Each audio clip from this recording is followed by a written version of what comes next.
Morning आप सभी को। मैं साधना स्टडी विद साधना में आप सभी का स्वागत है। अब आज हम कल देखे थे टाइफाइड के बारे में, जितने भी दूषित जल से फैलने वाले रोग हैं सबके बारे में हम देख रहे हैं। तो कल हमने टाइफाइड के बारे में बताया था। आज हम जो देखेंगे, आज हैजा के बारे में बताएंगे, क्योंकि पिछले टीजीटी में पूछा गया था कि हैजा किससे फैलने वाला रोग है। तो बहुत लोग कंफ्यूज हो गया था, क्योंकि उसमें जल से भी पूछा गया था, भोजन भी पूछा गया था, वायु भी पूछा गया था। तो बहुत लोग कंफ्यूज थे कि ये भोजन से फैलने वाला है या जल से फैलने वाला रोग है। तो ये मुख्य रूप से जल से फैलने वाला है। भोजन जल, अगर दोनों में से अगर जल नहीं आ रहा है तो भोजन को पहले हम लगाएंगे, लेकिन दोनों से फैलने वाला रोग है। क्योंकि जो भी इसके बैक्टीरियाज होते हैं वो हमारे पानी के माध्यम से गंदे पानी हुए, उसको हमने यूज़ किया, या मतलब उसी भोजन से, उसी पानी से भोजन बना और उस भोजन को हम ग्रहण किए, तब पर भी क्या होता है, हमें तुरंत ही ये रोग लग जाता है। और ये एक महामारी है, बहुत भयंकर। ये इतना तेज़ी से फैलता है कि मतलब ज़्यादा समय नहीं लगता फैलने में। और व्यक्ति क्या करता है, अगर ज़्यादा प्रॉब्लम हो जाती है तो बच्चे का मृत्यु भी हो जाता है। इसको कॉलरा भी कहते हैं। अक्सर ये गर्मियों में, वर्षा के समय में होता है। ये पूछा जाता है कि ये जो मतलब हैज़ा है तो इसका मतलब किस मौसम में ये अधिक फैलता है। तो ये अक्सर करके गर्मी या बरसात के मौसम में अधिक फैलते हैं, जैसे भीड़ भाड़ वाले स्थल पे, जैसे मेलों में या तीर्थ स्थानों में जहाँ अधिक लोग एकत्रित होते हैं। तो वहाँ क्या होता है, इस रोग की आशंका होती है। क्योंकि और इसका संवाहक जो होता है वो क्या होता है, मक्खियाँ होती हैं। मक्खियाँ जो भी होती हैं, जहाँ भी जैसे कि गंदगी है वहाँ पे बैठती हैं। बैठने के बाद अपने जो पंख होते हैं, जो पर होते हैं, उसमें उस बैक्टीरिया को चिपका लेती है और ले जाके हमारे खाद्य पदार्थों में, जो भी हम खाने होने के लिए चीज़ रखते हैं उस पे बैठ जाते हैं। और वही हम जब खा लेते हैं तो उसी के माध्यम से हमें रोग फैलने लगता है।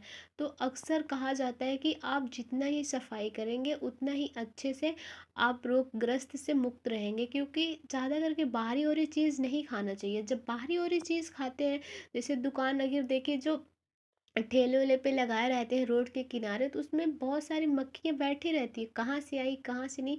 तो उस सब का ध्यान देना चाहिए। और अक्सर गर्मी में सड़े गले खाने नहीं खाने चाहिए। और जाके ज़्यादा करके सफाई का ध्यान रखना चाहिए। और इस पेपर में क्या पूछता है खास करके हैज़ा के बारे में, कि हैज़ा हैज़ा क्या है, एक जल के द्वारा फैलने वाला रोग है। इसके जीवाणु का नाम पूछता है। सबसे पहले मुख्य क्या है, बस पूछता है किससे फैलता है और इसके मतलब जीवाणु का नाम क्या है, और ये मतलब प्रभावित कैसे होता है, किस मौसम में ज़्यादा फैलता है, यही सब पूछता है। तो इसके हम देख लेते हैं बैक्टीरिया का नाम क्या होता है। बैक्टीरिया का नाम है विब्रियो कॉलरी, क्योंकि ये इसको हैज़ा कॉलरा भी कहते हैं। और ये क्वेश्चन और बनता है कि इसका आकार कैसा होता है। तो इसका आकार एक छोटे कॉमा जैसा होता है, देखिए ना इसमें, इस पिक्चर्स में है। तो इसका आकार जो होता है वह कॉमा के आकार का होता है। पूछा जाता है किस जीवाणु का आकार कॉमा के समान होता है, तो विब्रियो कैलोरी, ठीक है। उसके बाद से पूछ लिया जाता है संचरण। इसका संचरण कैसे होता है, इसका फैलाव कैसे होता है। तो वह दूषित जल या दूषित भोजन के द्वारा इसका संचरण होता है, ठीक है।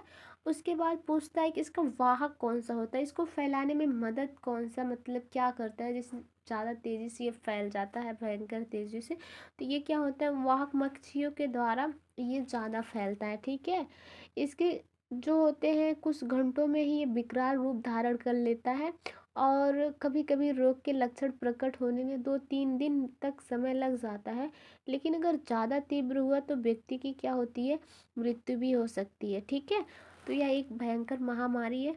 और उसके बारे में और फिर पूछता है, क्या पूछता है कि मक्खियाँ इसके संवाहक होती हैं, इसके लक्षण क्या होते हैं। तो इसके लक्षण क्या होते हैं, उल्टी, दस्त, मांसपेशियों में ऐंठन, तेज़ बुखार, पानी की कमी, ये सब क्या होते हैं, इनके लक्षण होते हैं। जैसे कि जब भी ये इसका दस्त होगा, ये ववन होगा तो चावल जो दस्त होता है चावल के मण जैसा सफ़ेद पतला होता है। पूछता है किस बीमारी में चावल के मण जैसा सफ़ेद दस्त होता है, तो हैज़ा में होता है।